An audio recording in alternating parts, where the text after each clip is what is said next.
आपल्या चॅनलवर नवीन आपण स्तोत्र सुरू केलेला आहे. स्तोत्र म्हणा किंवा अष्टक म्हणा.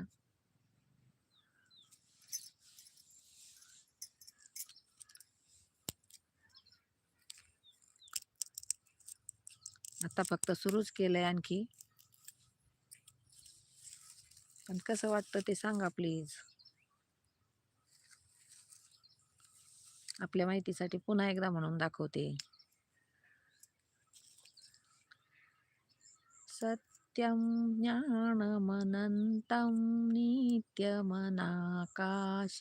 परमाकाशं गोष्ठप्राङ्गणरिङ्गणलोलमनायासं परमायासं मायाकल्पितनानाकार मनाकारं भुवनाकारं क्ष्मायानाथं नाथं प्रणमत गोविन्दं परमानन्दं क्ष्मायानाथं नाथं प्रणमत गोविन्दं